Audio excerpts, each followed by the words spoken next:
The House of Mystery presents Inside Writing, the radio show where authors discuss their writing process in all genres. Joining us today is an author that we came across. He's written a lot of great books, and I think you'll love it. So joining us all the way from Spain is Olivier Bosman. Thank you for being on the phone. Well, thank you for having me. I'm very pleased to be here. So it's the first time you've been on the show. So give a little bit of your history. How did you get into writing books? Well, initially I wanted to write plays and screenplays. That's the thing that attracted me the most because I particularly love writing dialogue. And I did a degree, a master's degree in creative writing for film and television, and I pursued that as a career. I had an agent, and things went well for a while, but eventually nothing came of it. And well, that's when I decided to change track. There was no point keeping on at it if there was no result. So I thought I discovered self-publishing, and I thought, well, that would be a great way to at least get my stories out to the general public. So I decided to what I really wanted to do was to tell stories, and whether they are in the form of a play or a screenplay, it didn't matter to me that much. So there seemed to be an avenue that might work, and so that's why I changed track and started writing. Now you tend to write mystery and mystery fiction, I guess it would be. What drew you to doing that kind of writing? Well, yes, I do mostly write mystery. It's something that kind of came about accidentally. The very first mystery that I wrote was a play. I decided to produce a play myself, to have a play on. So I wrote Death Takes a Lover as a play. The thing that worked for me previously when I wrote screenplays was to take an established genre and give it my own twist. So when I decided to write a play, which I would stage myself, I thought about a genre that appealed to me, and I'd recently been reading The Woman in White and The Moonstone, two novels by Wilkie Collins, famous Victorian mystery writer. And I just thought a Victorian mystery, a moody Gothic Victorian mystery, would just be perfect. So I wrote this play. In the play, there was a detective who tried to solve the mystery. And, the detective was just such a compelling character. I just thought, this should be a series of mystery novels with this detective, and that's how it all started. And I've now written five books. I've recently finished the sixth book in the series, and people have taken to it. I enjoy writing, and yes, but it was by accident. It wasn't a deliberate thing. Yeah. Do you know when you're writing? So this is Victorian mystery. You must have to do a lot of research to really make sure the specifics are right and the time era and all the details. How long does that take you to do? Yeah, there is a lot of research that I did. I did a lot of research when I did my first book, The Ornamental Hermit. I did a lot of background research on how police procedures work, the history of the detectives, the history of Scotland Yard. I did a lot of research there, which helped me with all the other books. So I do less and less research or at least less specific research as the series progresses. But yeah, mostly, the good thing about writing on the computer is that you've got internet access. So whenever, you need to look something up, you can just Google things.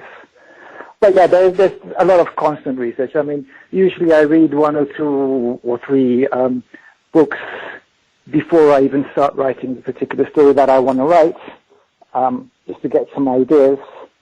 And then once I'm writing, I'm constantly researching stuff, yes.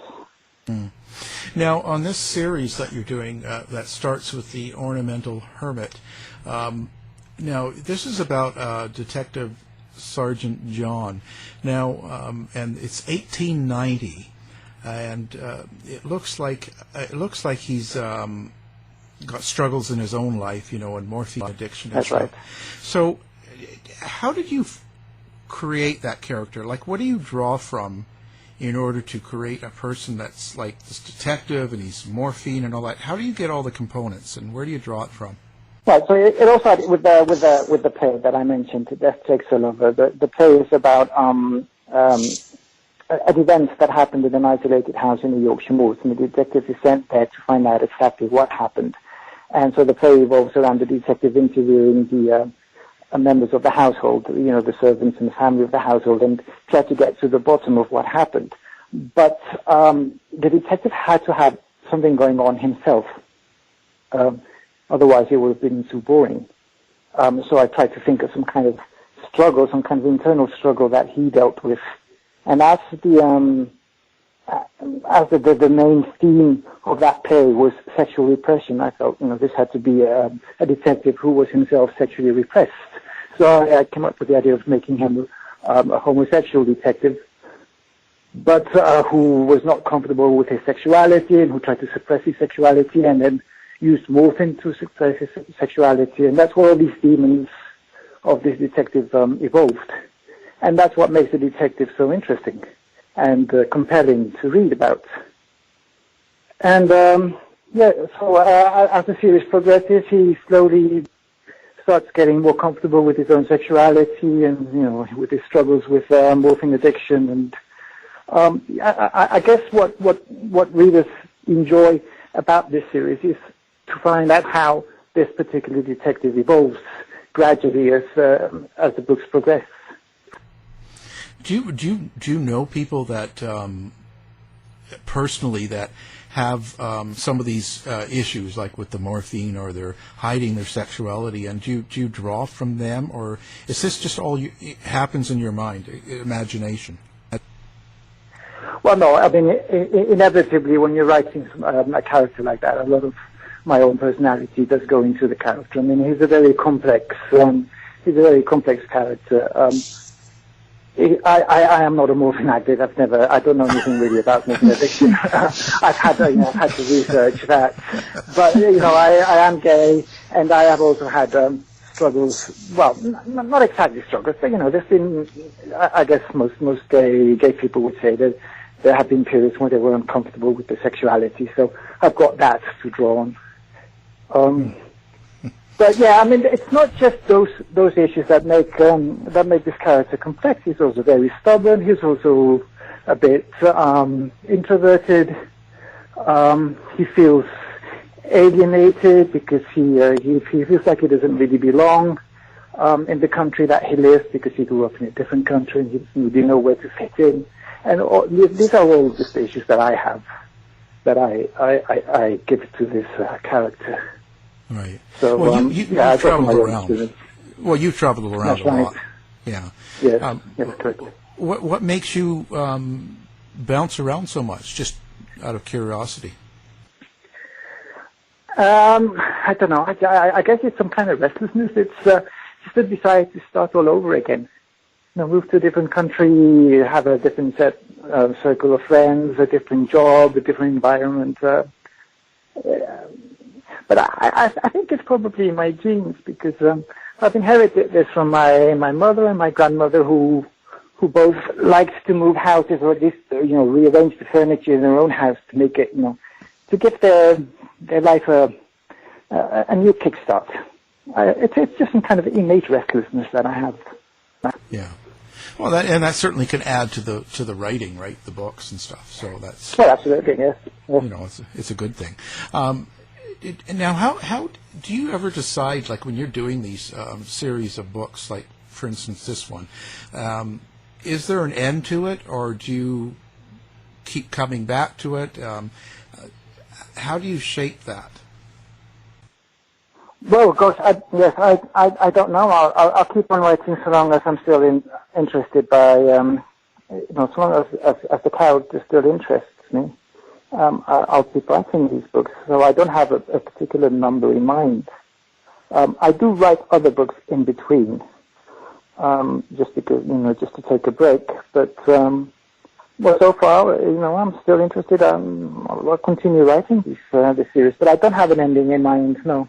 I have an ending in mind for each particular book, but not for the whole series. I mean, each book is a different mystery, and that mystery gets resolved at the end of that book. And then the next book will take place usually the next year, and it's a new mystery, but the internal struggles of the main character continue throughout, and I don't know how that's going to end. I don't have an end in mind for that yet, no. Olivier, given the historical timescale that you've chosen for this particular series, was that a time that you've always been interested in, or was it a time that you could really sort of empathise with in terms of that sexual repression? Well, I'm interested in history in general. I chose that time because, as I said, I was inspired to write a Victorian Gothic mystery a la Wilkie Collins, like the Woman in White and the Moonstone, which is set in the late Victorian period. Also, I think the late Victorian period is easier to write than mid or early Victorian period because it's more similar to modern times. Society hasn't changed that much, especially not in England, since the late Victorian era. The late Victorian era is really the beginning of the modern era, in that people were mostly urbanized. Then you had the Industrial Revolution, and you had new technologies, and also people's attitudes. There were it was more modern. So I do feel I have a bit of an affinity with the Victorian era, with the late Victorian era also, perhaps because of my upbringing in Colombia, where there is, there's a big division between rich and poor, which there was in the Victorian era. And I also had, I grew up in a middle-class household with live-in maids, for instance. So I kind of understand that relationship between the rich and the poor, the way it existed in the Victorian era. So I do feel I have that kind of affinity because of that. Thank you. And do you feel that, because obviously you're taking this character, you've developed the character, you've had to look at them in the development of that character, you have to look at that as a multifaceted creation. So how do you have an affinity with him? Do you feel like you want to nurture him and protect him through this journey to get to a successful outcome? Or do you still feel at the moment that you really don't quite know what you want for him? No, I do want him to. The last book in the series, when I've decided to write that one, I do know it's going to end up happily for him. But until then, he's going to have his ups and downs, because obviously you need that kind of drama in each book. But yes, I have. I do care for that character. I have grown very fond of him. And how do you when you write, because you're writing a long series of books, which will be people will be just chomping at the bit to get to the next one, and you said you write others in between. Yes. So how do you park that character when you finish the series? How are you going to leave that character and then be able to put all of that kind of that energy back into then creating a new character? Will there still be that influence coming through from him, do you think? Yes. His development is quite slow. It takes him a couple of books to start feeling a bit more comfortable about his sexuality, but that's how life works. You change gradually as you get older, and each book is set after the previous one. So he's getting older as the books continue, and he's in his early 30s now, and I'm in my late 40s. So I can see more or less how I have changed. So will he change? So I can use my own life experience to guide his development. So yes, it's not difficult to get back into him at all. I think I know him very well. And as I said, I can use my own life experience, my own feelings, my own thoughts and emotions, and give them to him. So it's not difficult at all to get back into his state. Do you think it would be hard to leave him when you're then starting to invest in a new series? And will that be hard to leave that character that you've invested so heavily in? I think it probably will be. Although, I might have a new character in a different series. I don't know, but I don't know how. I have no intentions of leaving him just yet. I think I'll probably keep on writing him all along. But what I am doing is I am changing the tone a little bit. So this new book that I've recently finished and that I'm going to be publishing this summer, it's also it also has him as protagonist. But things have changed a little. I don't want to say how because that kind of gives it away a little. Absolutely. But things have changed for him. He's going in a different direction. And so for people who have been following the series, this would be the next one in the series. But I'm also calling it a spin-off series. So it's the beginning of a new series where there's a slight change of direction in the tone and in the kind of story that I'm telling. But it still has him as a protagonist. So that's one way to kind of breathe new life into the series for me. It's when we talk to various authors about their writings and how they write, it usually gives some inspiration to others who are just kind of stepping into the world of writing, and we sometimes explore how people manage to keep focused and if they've got any particular activities or places they like to write.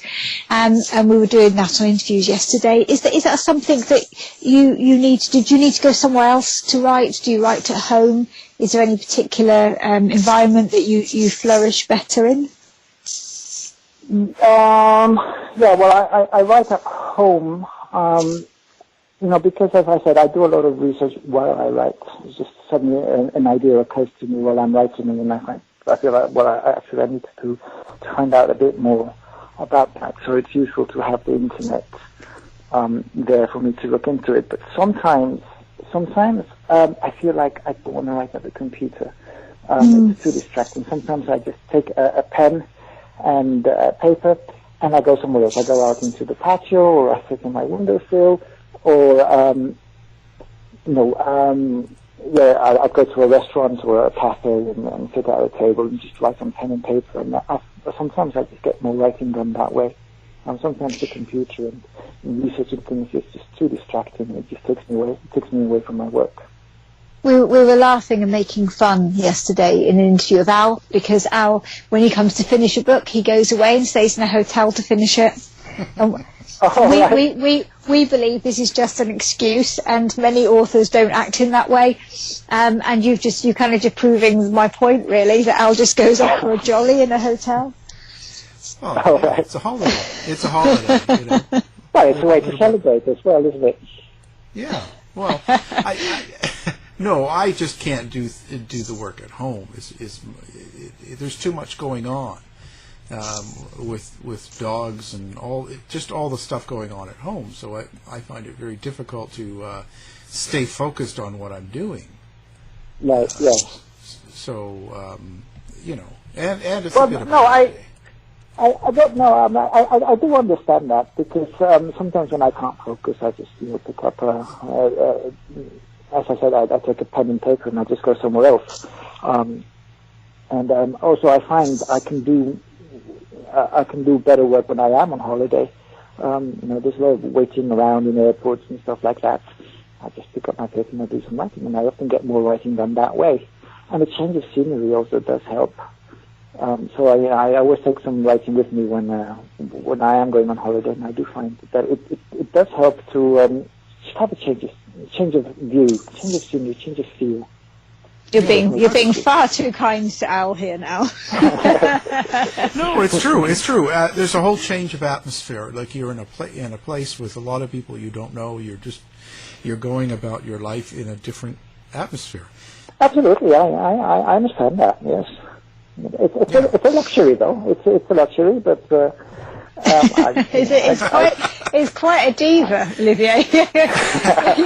you have no idea.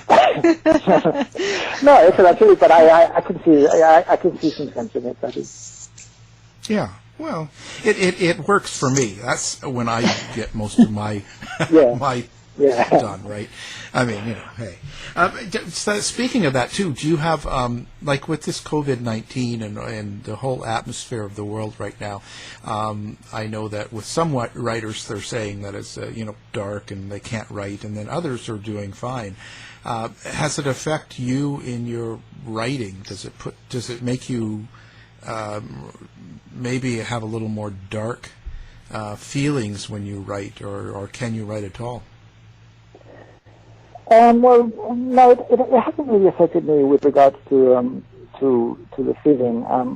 When I did speak, or when it sort of started to go really badly here in Spain, and we went into lockdown, I was very distracted. It was on the news, and I kept checking the news all the time, and I couldn't think about anything else because it's such a sensationalist story, this whole coronavirus crisis. It's I kept checking the news, and I couldn't concentrate, and that lasted for about a week.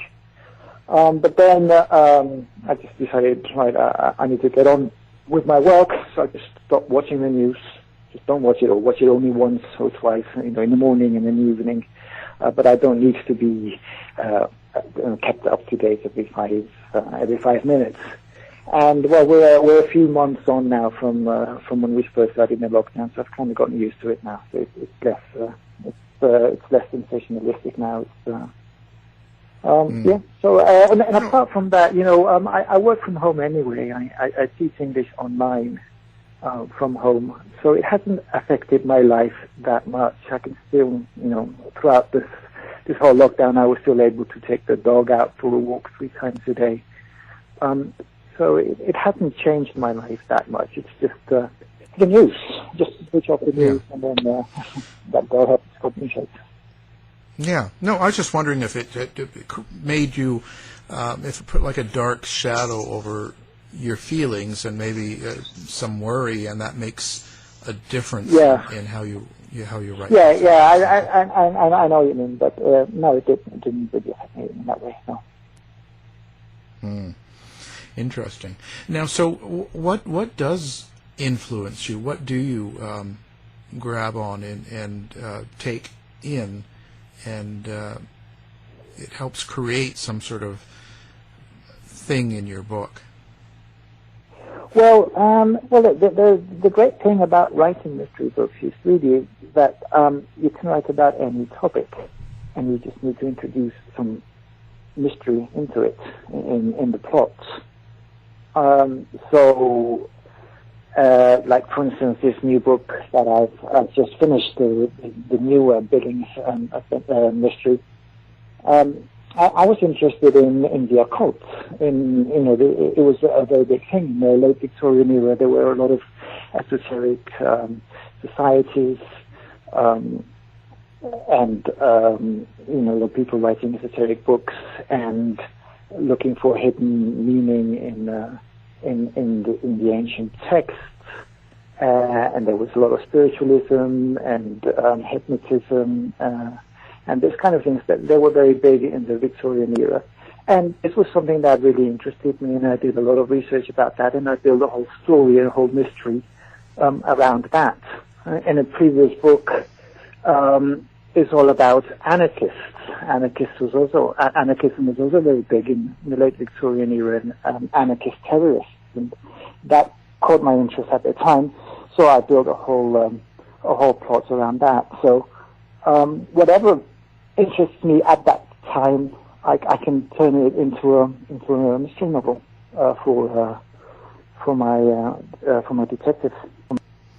So with that, what have you had personal experiences in the paranormal or in that area? Has that kind of affected your own life? No, not really. I haven't had interest, and I'm not sure whether I believe it. But I find it. I'm interested in it. Just I'm interested in things like Kabbalah, and Christian mysticism.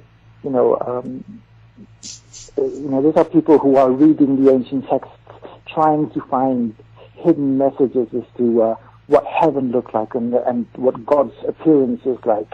And people who actually believe in magic, like Aleister Crowley, which is the novel, I'm reading a biography about Aleister Crowley right now, which has influenced my current work in progress. But yeah, it's just something. I'm not interested because I have any paranormal experiences myself. I just find it interesting in intellectual capacity. I'm not sure I actually believe any of it. But what do you think of Aleister Crowley then? What do you think of someone like that? Well, he was he led an amazing life. I didn't know that much about him when I started reading the biography. He's had an amazing life, and he wasn't a pleasant man. Obviously, he wasn't a very good man. But I guess what interests me about it is that it's a way of escaping. It's an escapism. It's a way of escaping his own life, and it's a way of justifying his darkest fantasies. So he used magic as a way to indulge in the things that he wanted to indulge in, and he said, he's doing it for the sake of magic, or for the sake of creating magic, or discovering magic, when really it was just him wanting to do those things. Yes, he was a very unpleasant man, but there is something that can be said for his philosophy. He believed that you should just discover what your true will is and act upon it. And if everybody did that, there wouldn't be any conflicts, because most conflicts arise from people not being able to do what deep inside they want to do. So there is some gravitas to his philosophy, but mostly I think he was just narcissistic, a complete narcissist, and an unpleasant character, but a very interesting character. And the villain in my latest work in progress was very heavily influenced by him. So he served as great inspiration for that particular book. So we've spoken quite a lot about little bits of each of your books as your character goes through his journey, and your influences, and how you've incorporated your influences into your works. But I'm just very aware, I think, Olivier, that some of our listeners won't have been able to pick up one of your books as yet, and as you rightly identify, that the first book is the one that's going to really support and them to understand where this character has come from, and then they're able to follow him on the journey. So for our listeners, are you able to tell us a little bit about the storyline, without giving too much away, of course, about that first book and why it will grip them? Okay, well, so the first book is called The Ornamental Hermit, and the main character is Detective Sergeant John Billings from Scotland Yard, and he's been assigned a case of the murder of Lord Palmer. Lord Palmer is an aristocrat who lives in a large estate, and on his estate he had an ornamental hermit, which is something that aristocratic people used to have in the past. They used to build follies of old Norman castles or ruins of a Roman villa, just to make it look like they lived on an ancient piece of land. And they would also have a grotto and an ornamental hermit, so they'd employ somebody who lived as a hermit in their estates, just for aesthetic reasons. Right. So this man gets murdered, and they believe that the ornamental hermit who lived in his estate murdered him. But Detective John Billings thinks that he's being scapegoated, and he's trying to find out who the real culprit was. And then at the same time, he's also got another case that he's working on, a personal case about his foster mother comes to him and wants him to find out what happened to her son, his foster brother, who disappeared 10 years ago. So he's trying to two mysteries at the same time. And yes, no, so those are the two mysteries which gradually unravel in this book. And well, this is the first book, so this is the book where you get to know John Billings. You get to know his past, and you get to know his the demons that he struggles with, his loneliness, his inability to cope with his sexuality, his addiction to morphine. All that is explained and brought up in that first book. And when, I suppose, what sort of age group of people would you see this book being sort of most, I don't know how to word it really, but of interest? To what sort of age group would be most interested in this type of book, do you think? Oh, I'd say anything from 30s upwards, I guess. I mean, if I look at the people who read my book, they're in the age group, 30 upwards, I guess. But I mean, anybody who's interested in Victorian mysteries. People who like books set in the past tend to be older, I guess. Younger people prefer contemporary books. And what's next for you going forward? What's your next project look like? Is it a next set of books? What does that look like? Right. So yeah, this my next book is coming out this summer. It's called A Glimpse of Heaven, and it's also a book with the same detective, John Billings, but this is the one that's taking a slightly different direction. But yeah, I don't want to say too much because that would give away what happened in the other books. Yeah. But yeah, this is the one about the supernatural, that the occult, the one that's influenced by Alistair Crowley. I also have another book completely unrelated to this, but they're also mysteries.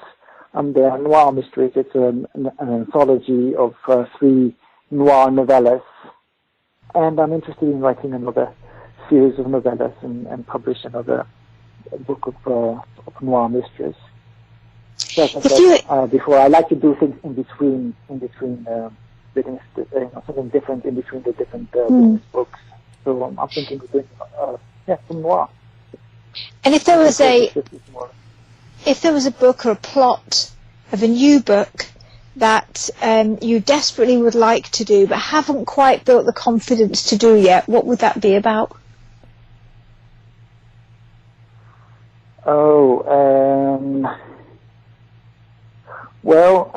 I have been toying with the idea of, I have been sort of thinking about doing something like science fiction. That kind of interests me, but I don't have the confidence to do that. It's just too far. I've gotten used to writing mysteries, but maybe a science fiction kind of mystery. Sounds good. Yes. Well, a mystery is set in the future, set in a different planet or something like that. Something a bit with a bit more fantasy, but I don't know if I'm the person to write it. Murder mystery on Mars. Something like that. Yes. Yeah. Don't I don't know. his You tips need to know. You need to know a lot about science, and that's. No, I think I'll just stick to writing about the past, but maybe a different era. Well, the way of the world right now, you don't really need to have science. You can just make it up. Yeah, you got to make it up, but it's got to be some kind of scientific background to it to make it believable. Otherwise, it would speak into fantasy. Well, let's give out. So, what's your information? So now, if people are interested and they want to follow up, what's your website and contact info for them? Right. So my website is oliverbosman.com. So just my name.com. And there's all my books are there by links. You can also look me up on Amazon. All my books are available on Amazon and also on Kindle Unlimited. You can also look me up on Facebook or Twitter. So just, my name is my handle. You just type in my name and you'll probably find me. There you go. Well, fantastic. So now we're going to have you up on our website as well, so listeners can just do one click and find your website and that'd be wonderful. All of your great books. Yeah. Okay. So our guest has been on the phone all the way from Spain, and during this tough time, Great books, and check them out. It's Olivier Bosman. Thank you for being on the show. Thank you for having me.